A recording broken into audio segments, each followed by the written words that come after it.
The alarm started before my eyes were fully open. Not the soft chime of a scheduled alert.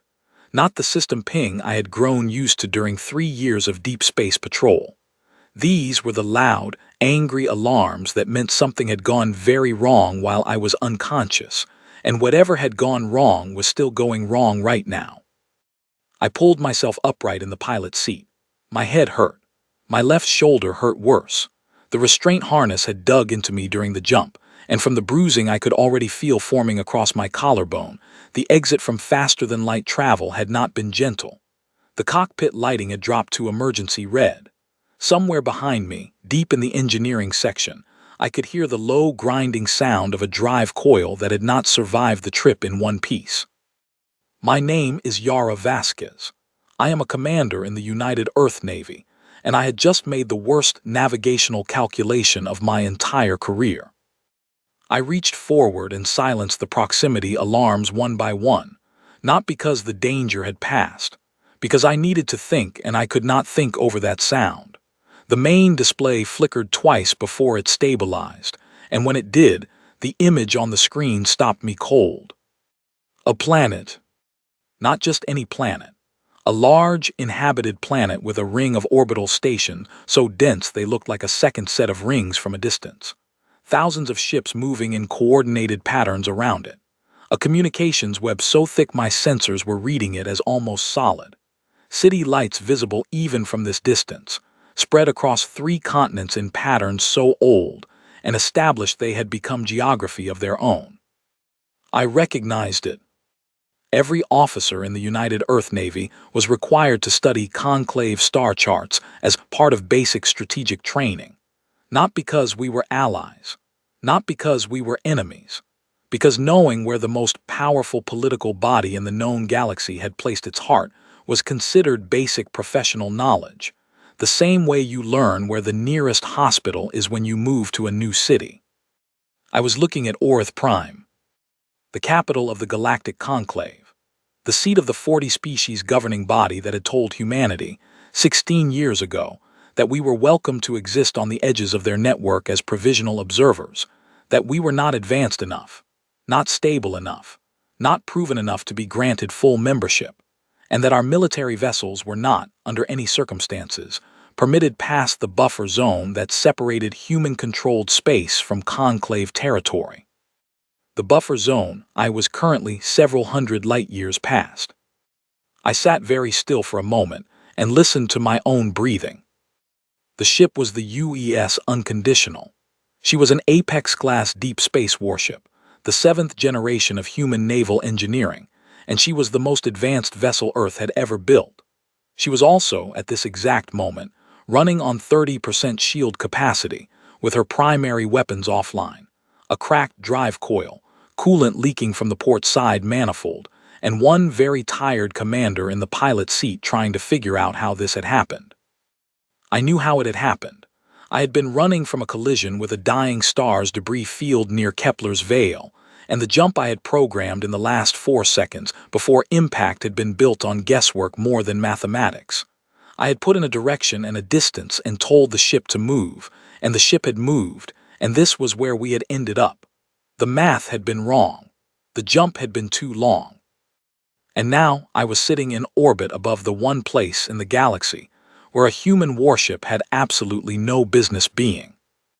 I pulled up the passive sensor array and started reading. The stations were already responding.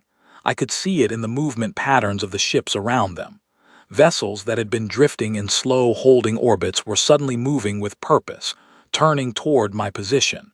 Communication signals were spiking. The density of outgoing transmissions from the nearest station had tripled in the last 90 seconds. They had seen me. Of course they had seen me. A warship the size of the Unconditional dropping out of faster-than-light travel above your capital planet was not the kind of thing you missed. Our emergence burst alone would have lit up every passive sensor within 1,000,000 kilometers. We had arrived loud, and we had arrived exactly where we were not supposed to be, and the only question now was what happened next. My ship's AI, who I had named Arya 2 years ago during a long patrol when I had run out of other things to do, spoke from the overhead speaker in her calm, even voice. "Commander Vasquez, I am detecting 47 vessels changing course toward our position. The nearest is currently at approximately 60,000 kilometers and closing. Estimated intercept time, 11 minutes at current speed." "Thank you, Arya. Shall I begin evasive calculations?" I looked at the display.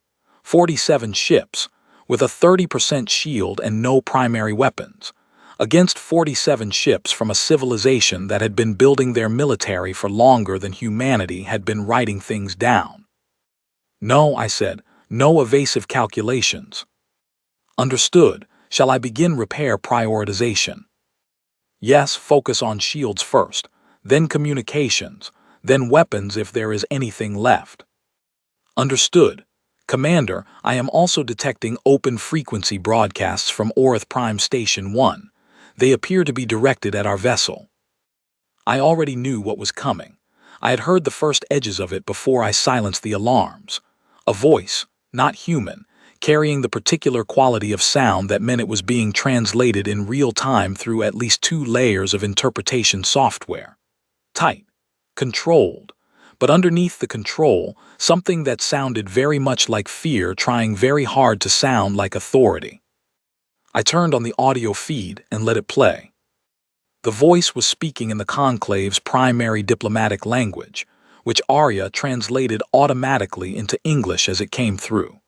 The words arrived a half-second after the original sound, slightly mismatched with the rhythm of the alien speech, the way a film looks when the audio is just barely out of sync.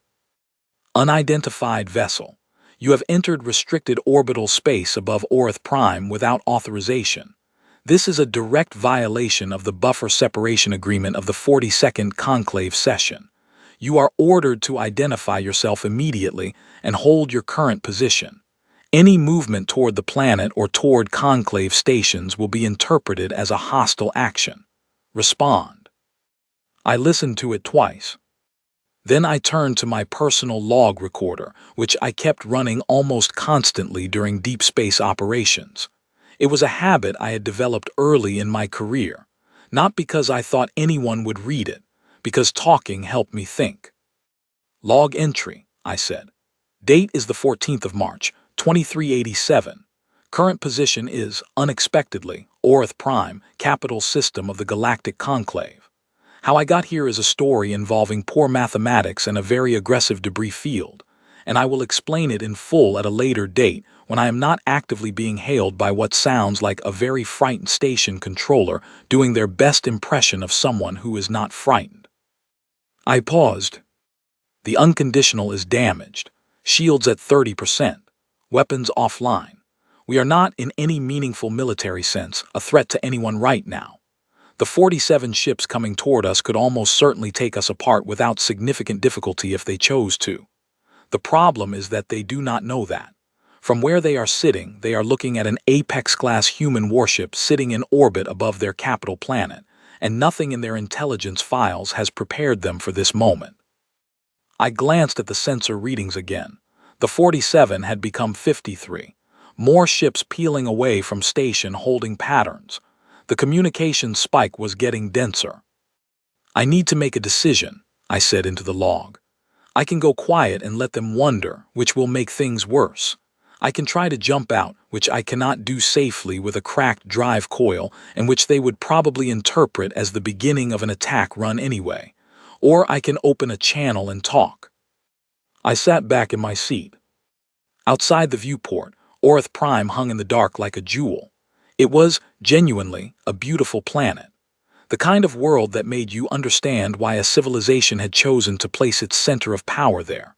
Blue oceans and brown-green continents, and an atmosphere that scattered the light of its sun into soft layers of gold along the Terminator line where day met night. The hail came again, the same voice, still controlled, still trying not to sound afraid. "Unidentified vessel. This is your final warning before defensive response protocols are initiated. Identify yourself immediately." I looked at my reflection in the dark edge of the viewport where the glass met the frame. My hair had come loose on one side. There was a bruise forming just below my left eye from when my head had hit the headrest during the jump. My uniform was wrinkled and slightly damp from the cooling fluid that had briefly misted through the air recyclers before Arya had sealed the damaged manifold. I straightened my collar anyway. Some habits you keep regardless of the circumstances. I reached forward and opened a full-spectrum broadcast on every frequency the station had used to hail me, plus the 4 standard diplomatic channels that the Conclave and Earth had maintained, largely symbolically, since the observer agreement was signed.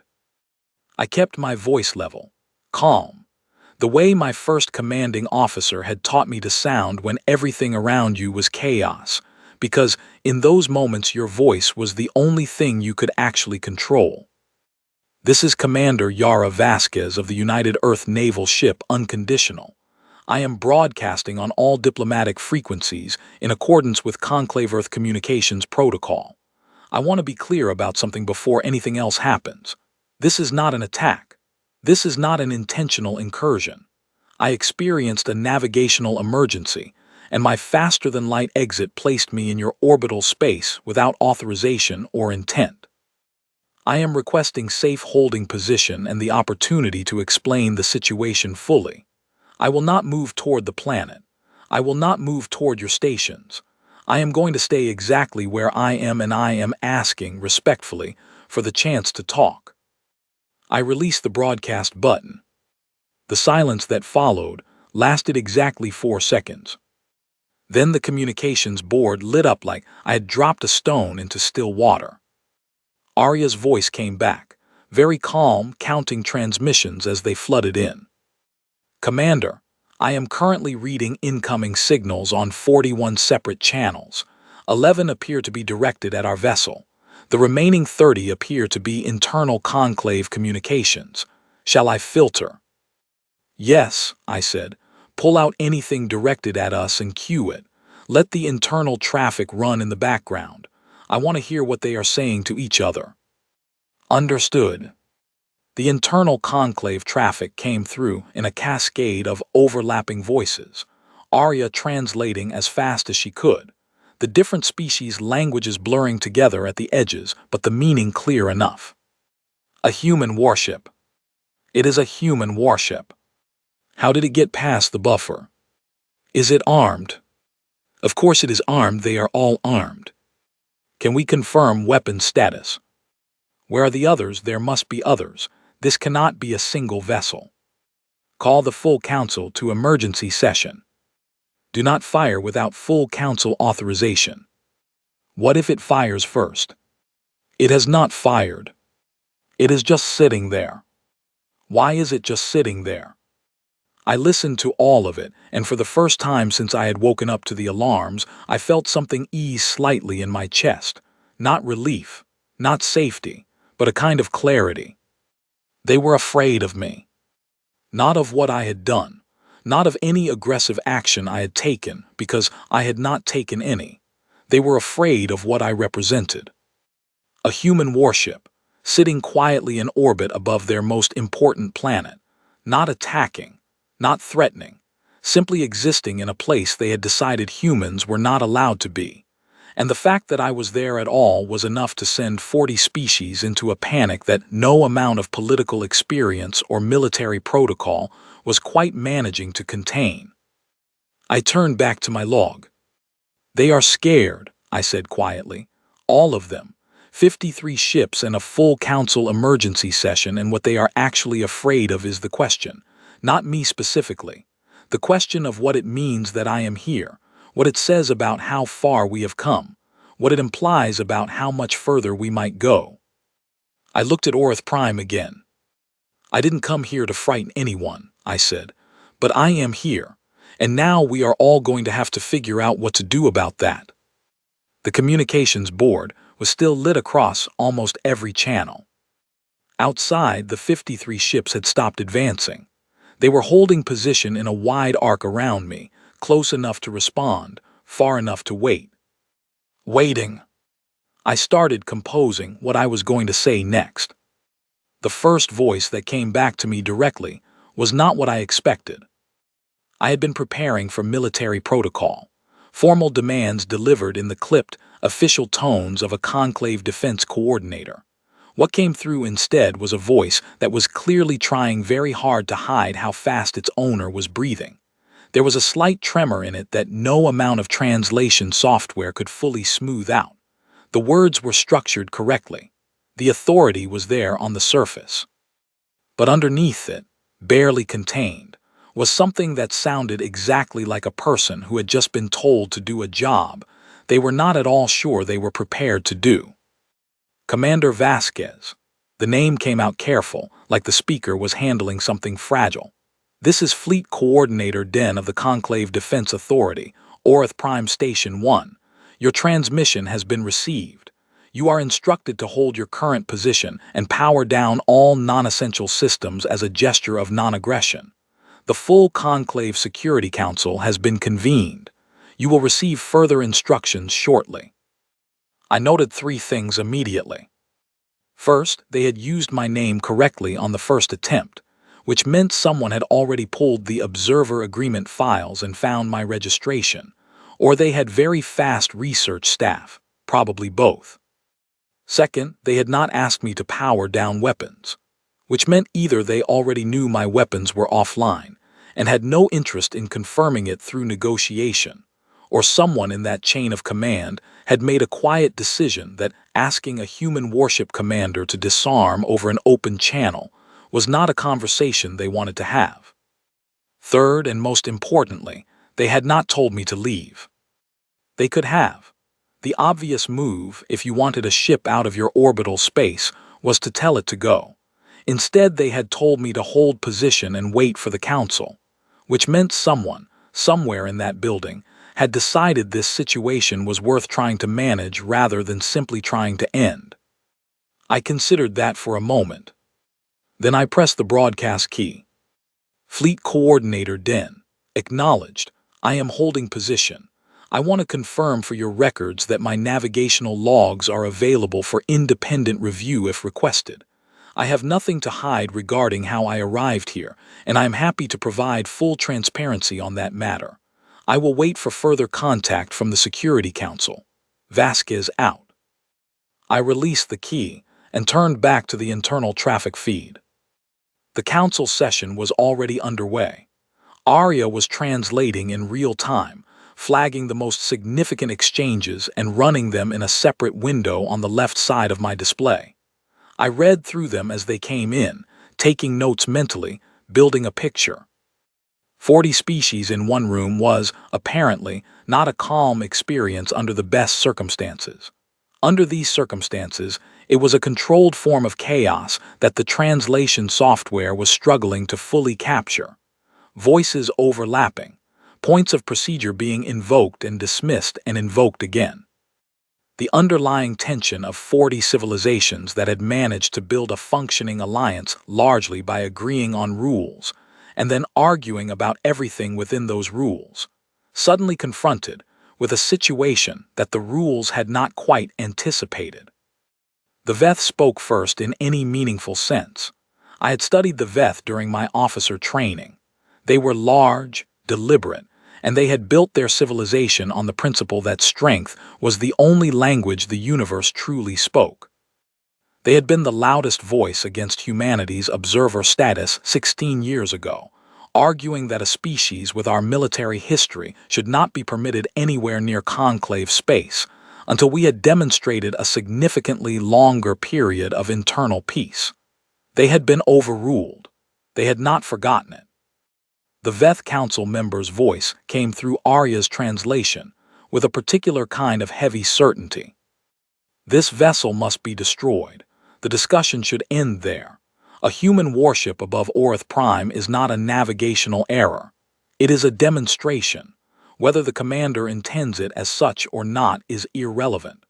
The fact of its presence communicates something to every civilization in this system and every civilization watching from beyond it. If we permit it to remain, we tell the galaxy that human vessels may enter our space without consequence. We cannot permit that message to be sent. A brief silence followed that statement. Then a softer voice, different quality. I did not recognize the species from the sound alone, but Arya tagged it in the translation window as Lyrani. I had read less about the Lyrani than the Veth, but I knew enough. They were one of the oldest species in the conclave. Small, patient, and possessed of an approach to diplomacy that the other species described variously as wisdom or stubbornness, depending on who you asked. Destroying the vessel solves nothing, the Lyrani voice said. It creates a human crew member killed in conclave space under circumstances that the commander has already placed on open broadcast record. It creates a diplomatic event that we would have to explain to Earth.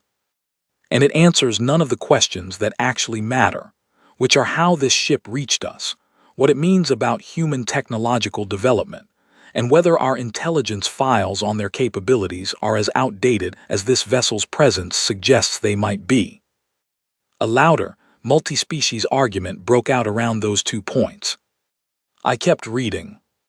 Arya flagged another exchange.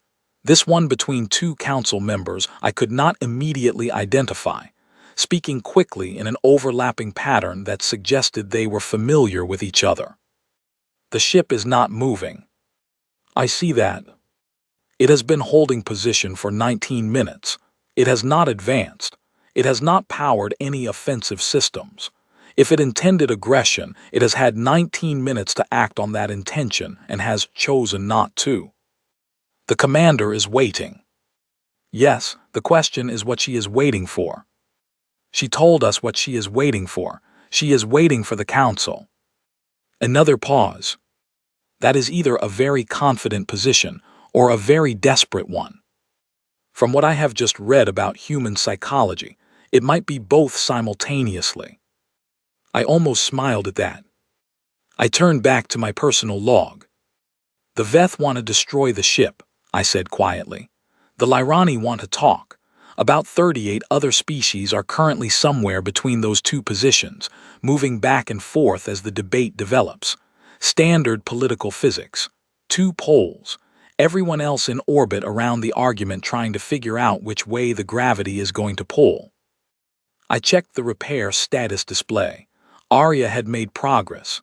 Shields were climbing slowly toward 40%. The communications array was fully operational. The weapons were still a problem, which was fine because the weapons were not what I needed right now. What I need right now, I said into the log, is for whoever has the deciding vote in that room to be someone who is more interested in understanding this than in ending it. As if the universe had decided to be briefly cooperative, Arya flagged a new transmission. Not internal council traffic. A direct channel opened on one of the secondary diplomatic frequencies, the kind used for quieter conversations alongside official ones. The voice that came through was different from anything I had heard so far from the conclave. Quieter, more careful with the words, and something in the quality of it, even through the translation layer, suggested someone who had spent a great deal of time listening before they decided to speak. Commander Vasquez, my name is Thessaly. I am the Lyrani ambassador to the Conclave Security Council. I am speaking to you outside official channels because I want to ask you something directly, and I did not want the answer shaped by the formal record. I straightened in my seat. Ambassador Thessaly, I said, go ahead. Were you frightened when you realized where you were? Of all the questions I had been prepared to answer, that was not one of them. I sat with it for a moment. Yes, I said. Why are you still here then? If the jump was an error and your drive coil is damaged, you could have attempted to leave even at reduced capacity. You chose to hold position. Why? I thought about it honestly before I answered. Because running would have looked like guilt, and I have nothing to feel guilty about. I made a navigational error. That is a fact. But I am a commander in the United Earth Navy, and I have been trained to stand in difficult situations and be accountable for them, not to run from them. If I had tried to jump out, you would have read it as aggression or evasion. Either way, it would have made things worse for every human who comes after me. I could not do that. A long silence. Then I believe you. 2 words, very quiet, but the weight behind them was significant enough that I registered it physically, a slight loosening in my shoulders that I had not realized were tensed. "The council is going to reach a decision within the next 20 minutes, Thessaly said. "I cannot tell you what it will be. The Veth have more support than I would like, but I want you to know that there are voices here arguing that this situation is an opportunity, not a threat, that how we handle it will define something important about what this conclave stands for." "I appreciate that," I said. "There is one more thing. Your ship, the Unconditional, our files on human naval technology are apparently not current. Several members of the council have been reviewing your sensor profile in the last 30 minutes, and the conversation has been, to use an understatement, significant." I kept my voice level. "I see. How advanced is it?" I considered my answer carefully, not to deceive, but because the truth required context. "Advanced enough to get me here by accident," I said. "Not advanced enough to be invincible. She is a warship ambassador. She was built to fight and survive. But right now she is damaged and her commander is asking for a chance to talk, not a chance to demonstrate anything. I would appreciate it if that distinction carried some weight in the room." Another silence, longer this time. "It does," Thessaly said at last, "with some of us." The channel closed. I sat back and looked at Orth Prime. The light of its sun was shifting as the planet slowly rotated, the gold along the Terminator line deepening toward a warmer orange. Somewhere down there, and on every station around it, 40 civilizations were deciding what to do about me. I checked the internal traffic again. The debate had sharpened into two clear camps and the votes were beginning to form. I could not count them precisely from the traffic, but the shape of it was becoming clear. Close. Too close for comfort. Arya spoke again. "Commander, I am detecting a shift in the movement patterns of the vessels holding around us. Several are pulling back slightly, not retreating, repositioning. Into an escort pattern."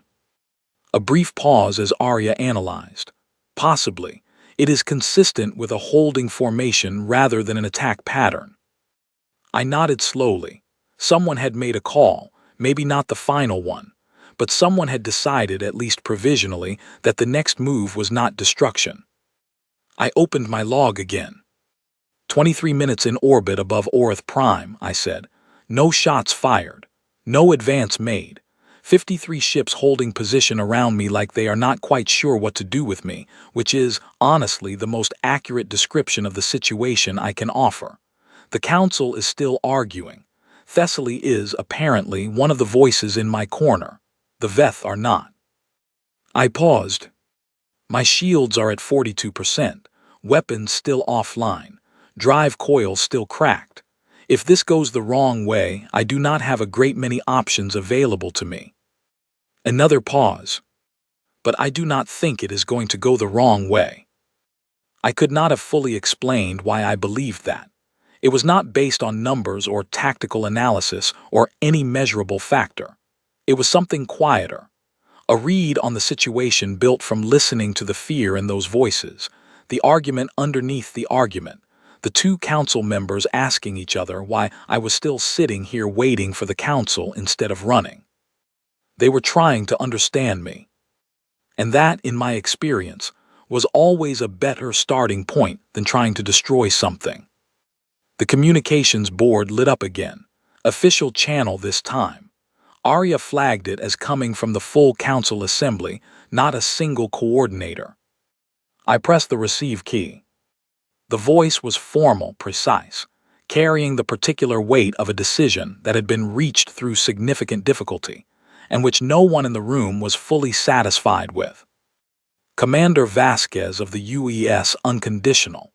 The Galactic Conclave Security Council has convened an emergency session and reached a preliminary determination. You are granted a temporary holding authorization in your current orbital position. You are further granted the right to address the full Conclave Security Council in person, as a formal hearing under the Observer Agreement protocols. This authorization does not constitute acceptance of your presence as lawful under the Buffer Agreement. It constitutes a recognition that the circumstances warrant direct dialogue before any further action is taken. You will be provided with docking coordinates for a shuttle approach to Station 1. You are expected to arrive without weapons, without support personnel, and under the full terms of diplomatic protocol. A beat. Do you accept these terms? I did not hesitate. I accept, I said, and I thank the Council for the opportunity. I closed the channel. Then I sat very still for a moment in the red-lit cockpit of my damaged, drifting, very far from home warship, and I breathed out slowly. Arya, I said, can you plot me a shuttle approach to Station 1? Already calculated, Commander. Of course you have. I pushed myself up from the pilot's seat. I need to change my uniform. The shuttle bay of Station 1 was nothing like I had imagined it. I had imagined something grand. 40 species, each of them older than Earth's written history by varying measures of centuries, coming together under one structure. I had expected scale designed to make the visitor feel the weight of what they were walking into. I had expected ceilings so high they disappeared, walls covered in the symbols and histories of every member civilization. The kind of architecture that says, we have been here a very long time and you have not. What I found instead was a room that was almost exactly the size of a large Earth airport terminal. Clean, certainly. The materials were things I could not have named, surfaces that caught light differently depending on the angle, floor panels, with a slightly warm tone that my eyes kept reading as would even though they clearly were not. The air smelled like nothing at all, which meant the filtration systems were extraordinary, and also meant that 40 species had negotiated a breathable atmosphere that was neutral enough to offend no one, which must have been its own long conversation. But the scale was human, manageable, intentional, I suspected, a choice made to prevent the first physical contact from being immediately overwhelming. There were 6 of them waiting for me. I had not expected to recognize them. I had studied conclave species in the same way I had studied their star charts, enough to function, not enough to be comfortable. But I recognized 2 of them immediately from intelligence files. The tall, broad-shouldered figure at the center was Veth, High Chancellor Arath. He was approximately 2.5 meters tall, with a build that communicated, in a way that required no translation, that his species had not arrived at the top of their food chain through negotiation. His eyes were fixed on me with an expression I could read clearly even across species lines. It was the expression of someone looking at something they do not trust and have decided, ahead of the conversation, that they will not be persuaded to change that view. Beside him, smaller by about a full meter, was the Lyrani figure I was almost certain was Thessaly. The Lyrani looked nothing like any Earth species I could draw a comparison to. Pale, with a kind of stillness about them that reminded me not of any animal I could name but of very old, very deep water. The eyes were large and very dark, and currently watching me with an attention that felt, somehow, like being read. The other 4 were species I could not place from appearance alone. Different sizes, different physical structures, different ways of holding themselves in the slightly unfamiliar gravity of the station. But all of them were watching me, and all of them were doing the same thing Arath was doing, running some version of an assessment, taking measurements, comparing what they saw to whatever file or expectation or fear they had brought into the room with them. I walked to the center of the room and I stopped. I did not bow, not because I was performing arrogance, because I had thought carefully about this on the shuttle over, and I had decided that the first thing humanity's unintentional representative to the galactic conclave did with her body in this room should not be to make herself smaller. I stood straight. I made eye contact with Arath first, then moved my gaze to Thessaly, then across each of the others in turn. It took about 4 seconds. Then I spoke. Chancellor Arath, Ambassador Thessaly, thank you for meeting me. I kept my voice exactly the same as it had been over the calm, level, not warm to the point of seeming naive, not formal to the point of seeming defensive. I am aware that my presence here is irregular, and I am grateful for the Council's willingness to hear me before taking any irreversible action. Arath spoke. His voice, even through the translation, carried that particular heaviness of someone who has spent decades being the largest person in every room he has entered. "You are grateful," he said. It was not a question. It had the tone of someone testing a word to see how hollow it was. "Yes," I said. "A human warship enters orbit above our capital without authorization. Our defense forces scramble. Our council convenes in emergency session. 40 species are interrupted from their work to discuss whether to destroy you, and you are grateful." "I am," I said, because the alternative to this conversation was a much less productive outcome, and I had no way of guaranteeing this conversation would happen. The fact that it is happening means someone in this council made a decision to prioritize understanding over reaction. That is worth being grateful for. A pause that stretched long enough to be deliberate. Then Arath said, with almost no change in expression, "You are not afraid of me." It was not a question either, but this one felt different, less like a test, more like a genuine observation, and underneath it, something that might have been curiosity pressing up against the certainty. "I am aware of the situation I am in," I said honestly. "I am alone on your station with my ship damaged. I am not in a position of strength. I know that.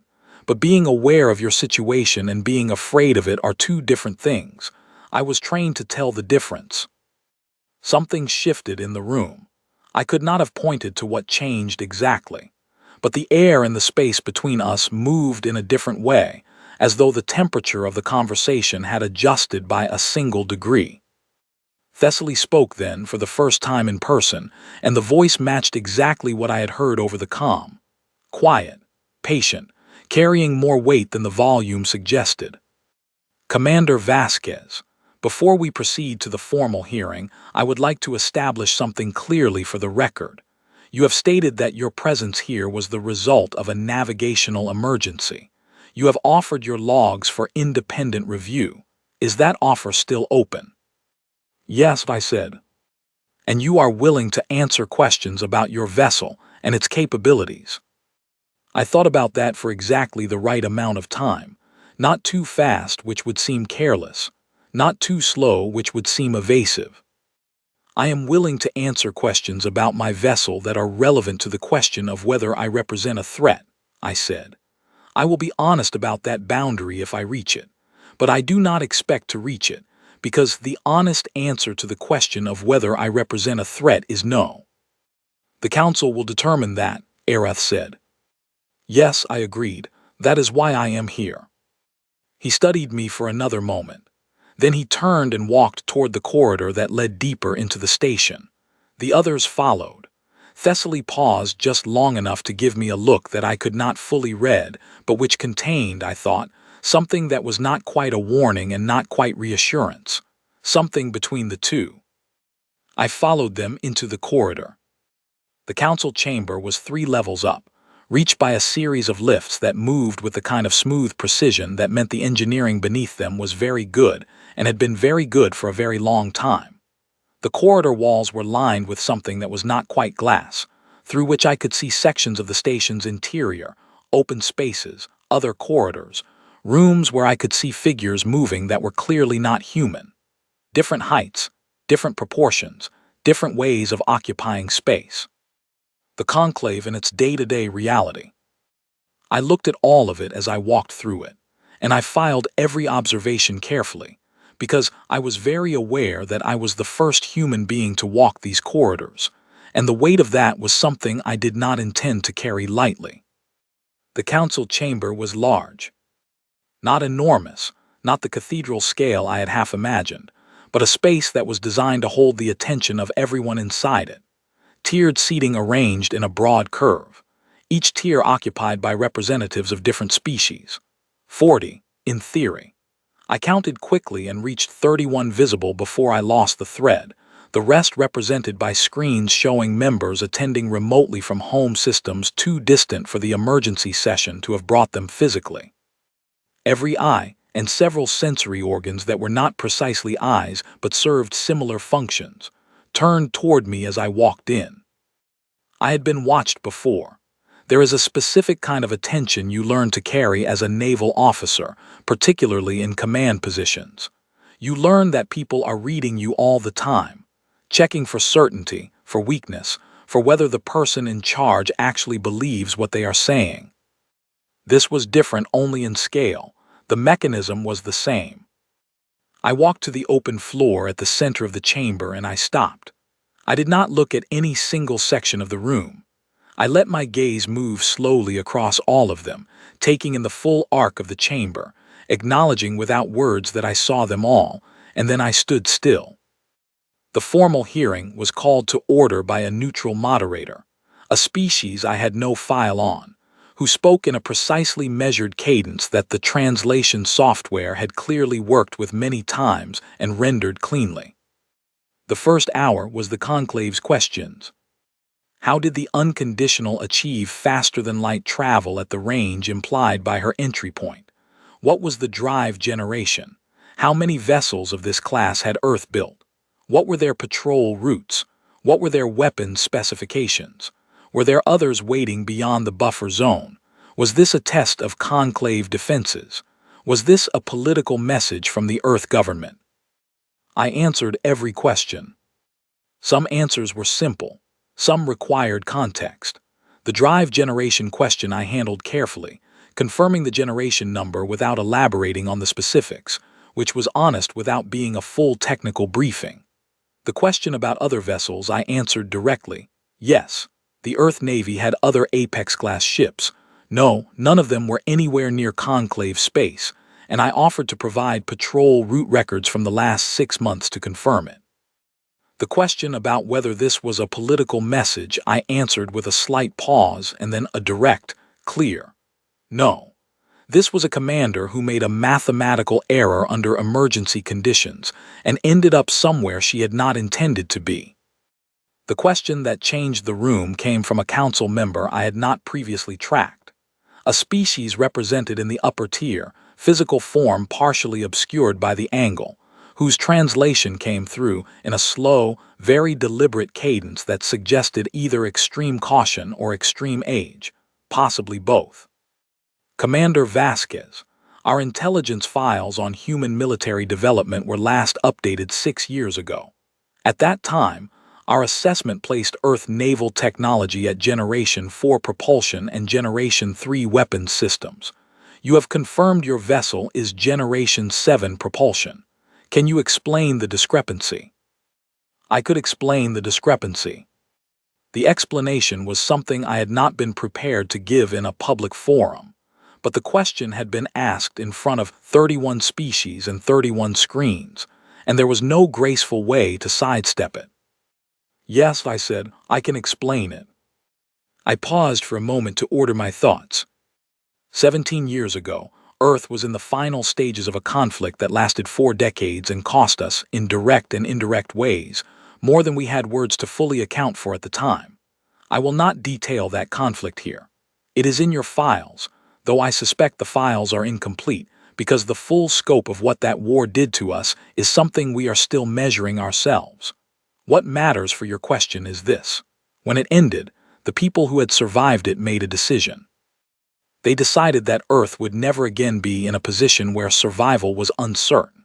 They built, faster than the previous generation had built, more seriously than the previous generation had understood how to build, not because we wanted to threaten anyone, not because we had an enemy in mind, because the memory of almost losing was fresh enough to make the work feel urgent in a way that probably, from outside, looked like aggression. I looked across the chamber. It was not aggression. It was fear wearing the only face it knew how to wear. The silence that followed was not the silence of a room waiting for the next word. It was the silence of a room processing something. I let it sit. Then I said, I know that is not the answer that makes you feel safer. I know that a civilization that builds fast because it is afraid can be just as dangerous as one that builds fast because it is ambitious. I am not asking you to simply trust us. I am asking you to treat the question seriously, with the real evidence, and reach a real conclusion. That is all I have ever been asking, from the moment I opened comms above your planet." Arath's voice came from the Veth section, flat, heavy, but not quite as certain as it had been in the shuttle bay. "You ask us to take your fear as justification." "No," I said. "I ask you to take our fear as context. The justification, if there is one, is what we chose to do with that fear. We did not cross the buffer zone. We did not make demands. We did not use the capability we built to do anything except exist and attempt to be heard. That is a choice. Every day for 16 years it has been a choice. Today it was made for me by a broken drive coil and a debris field, but the choice of what to do once I was here, that one was mine." Thessaly spoke then, quietly from the Lyrani section.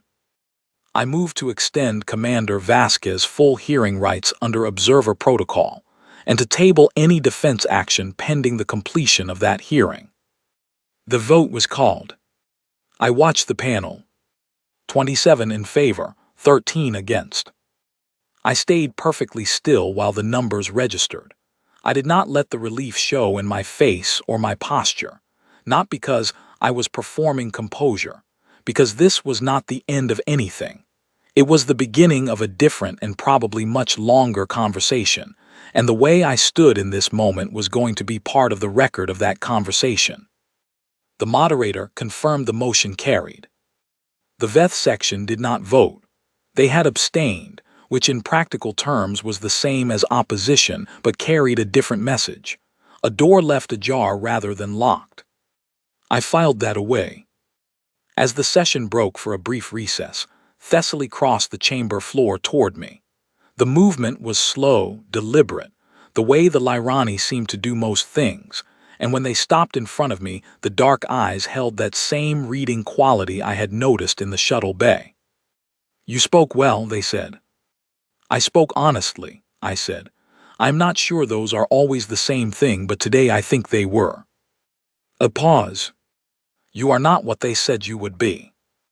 I looked at them for a moment. "What did they say I would be?" Thessaly considered the question. "Loud," they said. "Aggressive, certain of yourself in a way that left no room for others." I almost smiled. "I am certain of myself," I said, "but I have found it does not require much room." Something in Thessaly's expression shifted, very slightly, in a way that I thought might be the Lyrani equivalent of a smile. "No," they said, "I suppose it does not." The recess ended. I walked back to the center of the chamber floor. 31 species and 31 screens, and somewhere outside in orbit, my broken, stubborn, too advanced for its own good warship, holding steady exactly where I had left her. Round 2 was beginning.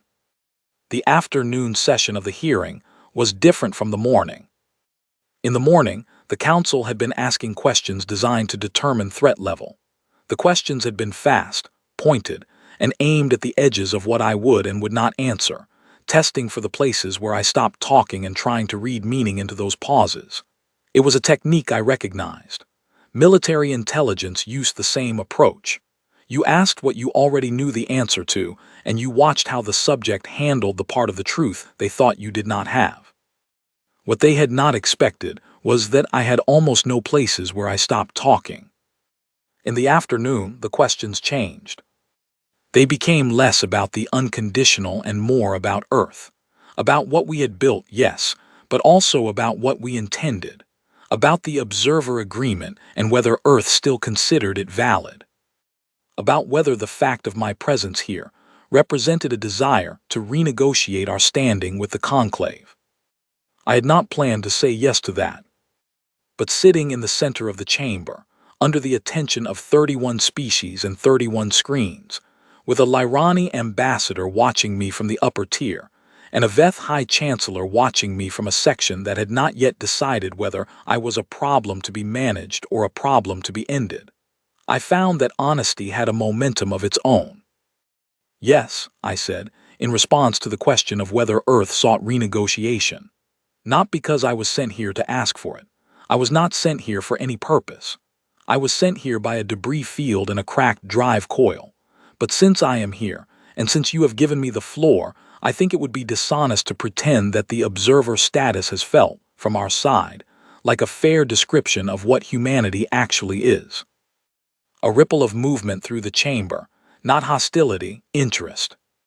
I continued. 16 years ago, we were told we were provisionally premature, not ready. We accepted that. We signed the agreement.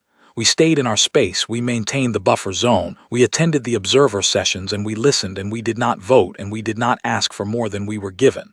I paused.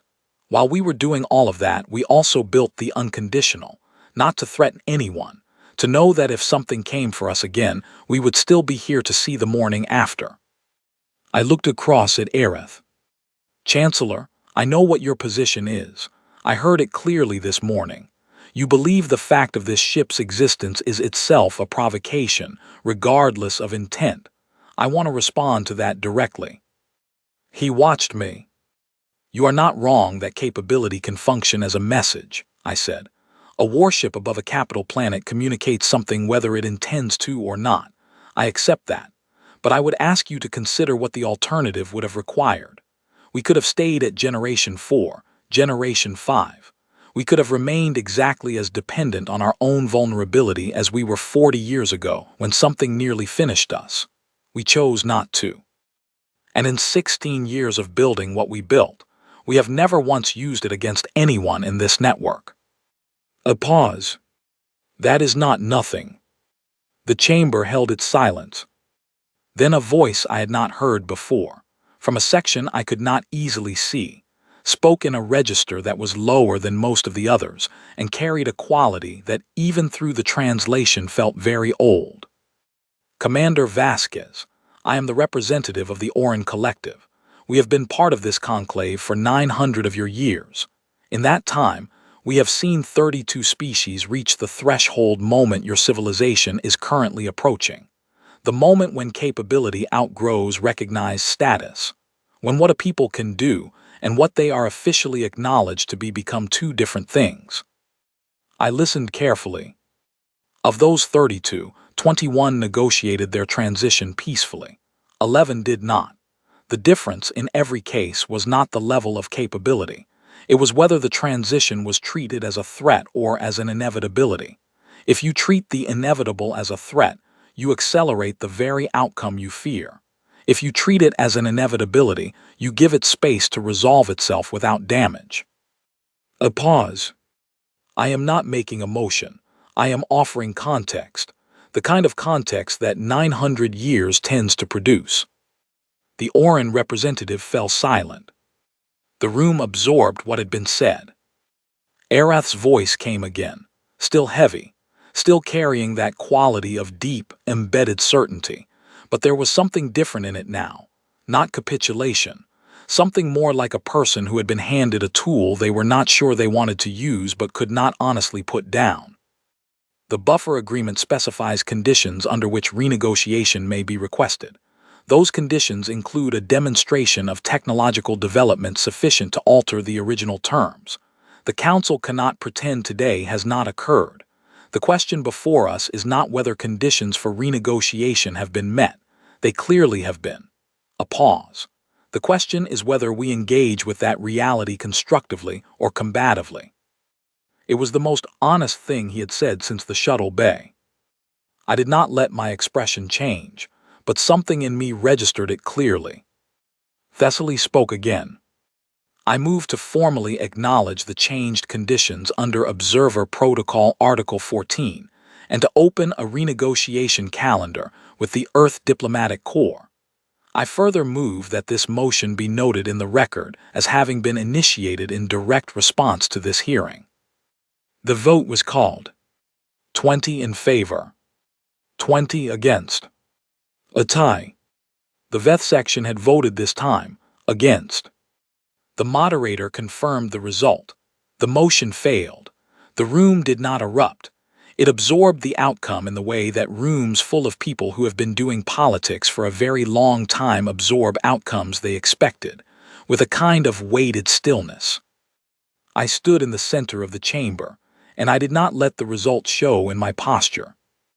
A tie meant no, But a tie also meant that the room was split exactly in half, and a room that was split exactly in half was not a room that had closed a door. It was a room that had left a door exactly halfway open. The moderator called the session to a close for the day, nodding that the hearing would continue the following morning. As the chamber began to empty, Thessaly crossed the floor again.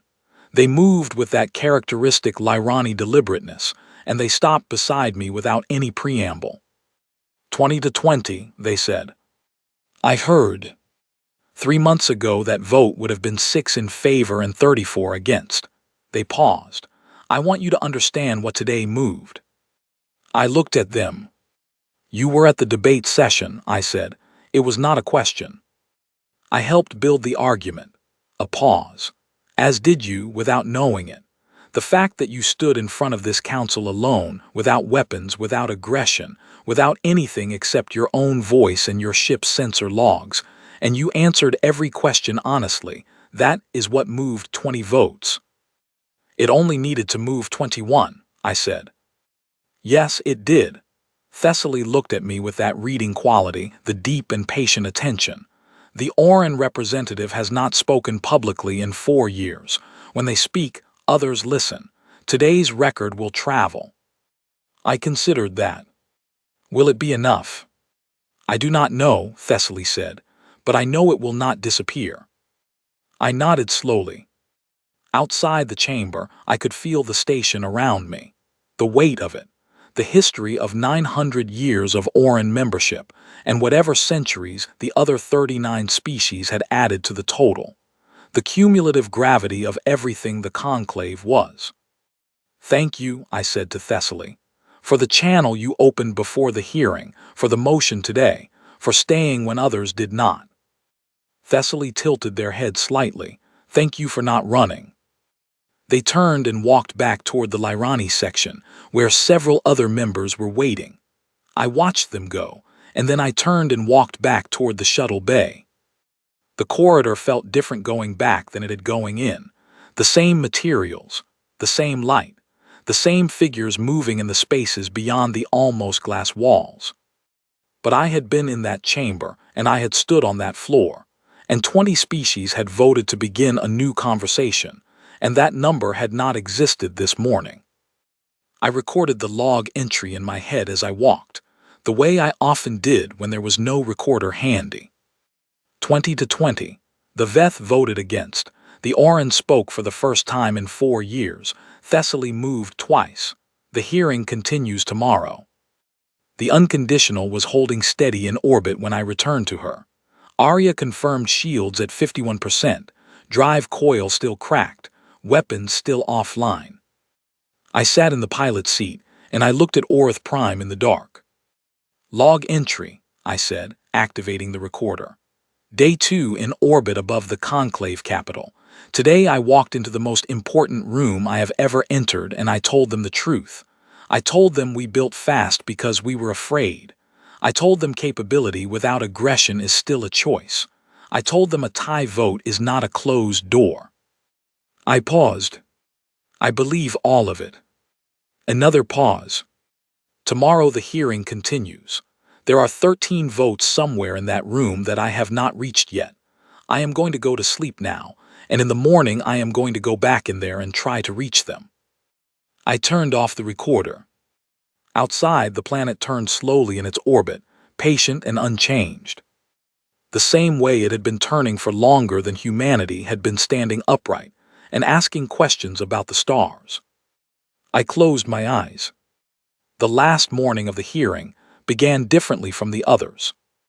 When I arrived at Station 1 and was escorted to the council chamber, the room was not arranged the way it had been the 2 previous sessions. The tiered seating was the same. The screens showing remote members were the same, but the empty floor space at the center, where I had been standing alone for 2 days, now had a single additional chair placed in it. Not for me. My position at the center of the floor had not changed. The chair was for a different speaker. I did not ask who it was for. I took my position and I waited. The moderator called the session to order. The formal record was updated. The previous day's results were noted, and then the moderator announced that before the day's questions resumed, the VETH delegation had requested time to address the full council. Arath descended from the VETH section. He was, close up and in full lighting, exactly as physically imposing as the intelligence files had suggested. He moved with the particular economy of motion of someone who had never needed to perform strength because it had simply always been available to them. He sat in the chair that had been placed on the floor, and for a moment he did not speak. He looked at me. I looked back. Then he spoke, not to me, to the chamber. The VETH delegation has been in discussion since yesterday's session concluded. We have reviewed the full record of this hearing. We have reviewed our own intelligence files. We have reviewed the statement of the Orin Collective and the voting record and the facts of this case as they have been established over the past 2 days. A pause. We maintain our position that the unauthorized presence of a human warship above Orith Prime represents a breach that cannot be treated as trivial and cannot be absorbed into existing protocol without acknowledgement. We do not withdraw that position. Another pause, longer. However, the Orin Collective has been part of this council for 900 years. When they speak of the 32 threshold moments they have witnessed, they speak from a record we do not have. The VETH have been part of this council for 240 years. We have seen 8 threshold moments in that time. Of the 8, the 5 we treated as threats are the 5 that resolved with damage. The 3 we treated as inevitable resolved without. The chamber was very quiet. We are not prepared to vote in favor of an upgraded status today. We are not prepared to support the renegotiation motion as it was presented. What we are prepared to do is abstain from opposition to a modified motion, one that acknowledges the changed conditions without conferring new status, and which opens a formal diplomatic channel between the conclave and Earth to begin a negotiation process on a defined timeline. He looked at me directly. This is not trust. This is arithmetic. The Orin Collective is correct that treating the inevitable as a threat accelerates the worst outcomes. The VETH have spent 240 years trying to make good decisions. That is what this is. He stood, walked back to the VETH section. I stood at the center of the floor in the silence that followed, and I did not let anything show in my face or my posture. But inside, I was running the numbers very fast, because the numbers had changed significantly in the last 4 minutes. Thessaly moved the modified motion. The vote was called. 31 in favor, 9 against. The 9 were a cluster of smaller council members whose opposition was noted in the record, and whose positions I did not have enough information to fully analyze, but who represented, in this moment, a minority that had not managed to hold the room. The modified motion carried. The moderator confirmed it. Formal diplomatic channel to be opened. Earth to be notified through official channels. A defined negotiation timeline to be established within 60 days. I stood on the floor of the Galactic Conclave chamber, and I kept my expression exactly level while around me, the most significant shift in humanity's political status, since the Observer Agreement of 16 years ago was recorded into the formal record. Then the session was called to close. As the chamber emptied for the last time, Arath walked past me without stopping. He did not look at me. He did not speak. But as he passed, he gave a single, very small nod. Not acknowledgement of me as a threat, not capitulation. Recognition, one professional to another. I received it. Thessaly was the last to leave, as they had been each day, and as they had been each day, they crossed the floor to speak before going. It is done, they said. The beginning of it is done, I said. The rest is going to take a long time. Yes, a pause. Are you ready for that? I thought about it honestly. Earth will send better negotiators than me, I said. Diplomats who trained for this. People who know the rules of this room better than I do. That is not what I asked. I looked at Thessaly. Yes, I said, I am ready, whatever that means for someone who came here by accident. Thessaly's expression shifted again, in that small way that I had learned to read as something close to warmth. Most important arrivals, they said, are accidents. I returned to the unconditional in the late afternoon, by the station's clock. Arya had continued repairs during my absence. Shields were at 68%. Drive coil was still cracked, but Arya had calculated a safe limited-range jump was possible. The weapons were still offline, and I found I was no longer thinking about them very much. I sat in the pilot's seat, and I did not start the jump calculations immediately. I looked at Orith Prime for a while. The planet that had been turning in the dark for longer than my species had been asking questions, and which would keep turning long after the questions we asked today were answered and replaced by new ones. I thought about the 31 votes. I thought about the Orin Collective speaking for the first time in 4 years. I thought about Arath's nod and what it had cost him to give it. I thought about Thessaly standing still at the edge of the chamber each day, waiting for the room to empty, staying because staying was the kind of decision they had made a long time ago and saw no reason to unmake. I activated my personal log. Final entry from Orith Prime. The hearing is concluded. A formal diplomatic channel has been established between the Galactic Conclave and Earth. I did not come here to open it. I came here because my math was wrong and my drive coil gave out, and a debris field near Kepler's Veil had no patience for careful navigation. But I am here, and the channel is open, and whatever happens next in that room will happen because 31 species decided it was worth finding out. I paused. I have been thinking about what Thessaly said, that the Conclave feared humanity because they measured us by what we could destroy. They had not yet learned to measure us by what we choose not to. Another pause. I want to believe that is what happened here. That the choice not to fight, not to threaten, not to perform strength in a room full of species that were waiting for exactly that performance, that the choice to simply stand still and speak honestly was what moved 20, and then 31 votes. I looked at the planet one more time. I know it is not that simple. I know the Veth abstained because of arithmetic, not because they changed their minds about us. I know 9 species voted no and will keep voting no for a long time. I know the negotiation ahead is going to be difficult and long and full of moments where arithmetic and honesty are not going to be enough, and where we will need things I cannot provide from the pilot seat of a warship. I sat back. But today in this room, with a cracked drive coil and no weapons and one very patient Lyrani ambassador and 900 years of Orin memory, today it was enough. I reached for the navigation controls. Arya, plot a course for Earth. Easy jump. We are in no hurry. Plotted, Commander. And Arya, open a full-spectrum broadcast on all Conclave monitoring frequencies. Open, Commander. I sat up straight. I adjusted my collar.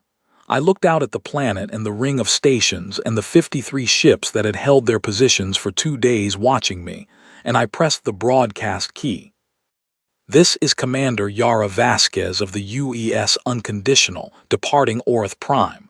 We came here by accident and we leave by choice. To the 31 who voted today, we will not forget it. To the 9 who did not, we will keep working on it.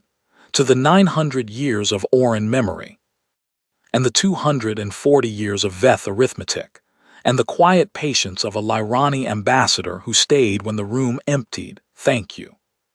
I paused.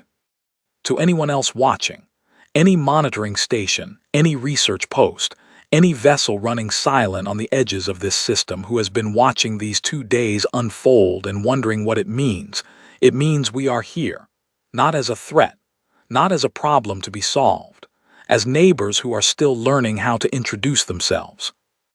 A final pause. We will meet properly soon. I am looking forward to it. I released the broadcast key. The drives hummed to life beneath me, steady and warm, carrying 3 years of deep space patrol and 1 accidental history-making through the calculations Arya had prepared. The jump took 4 seconds. When I came out the other side, Orith Prime was gone. What was ahead was home, and the very long conversation that was going to have to begin there before the 60-day timeline ran out, and the diplomats who were better at this than I was, who would walk into a room I had prepared for them without knowing I was doing it, and who would carry forward something I had started with a broken drive coil and a debris field, and the decision to straighten my collar before I opened a channel. I turned off the broadcast system. I turned off the tactical display. I left the navigation and the sensors running, and I leaned back in my seat and I breathed out slowly, all the way, for what felt like the first time in 3 days. "Log closed," I said. "Vasquez, Commander, UES unconditional." A pause. "Navigation error logged. Mission status unplanned. Outcome better than expected." Outside the viewport, the stars streamed past in long lines as the ship moved through space at speed, each one a point of light that had been burning in the dark long before anyone had looked up and decided to go find out what was out there. We had been deciding that for a very long time, and every time we did, something happened that nobody had quite expected. That, I thought, was probably the most human thing about us. Not the ships, not the speed, not the drives or the weapons or the generations of hard-learned engineering. The fact that we kept looking up. The fact that even when we landed somewhere unexpected, we stood still and straightened our collars and decided to see what came next. The unconditional moved through the dark toward Earth, and I sat in her pilot seat, and I watched the stars go by. We were going home. And behind us, turning slowly in its orbit, Orith Prime kept its lights burning across 3 continents, the way it had for longer than anyone aboard any ship in that system could remember. The way it would, long after all of us were done with our questions, and the next generation had picked up the ones we left behind.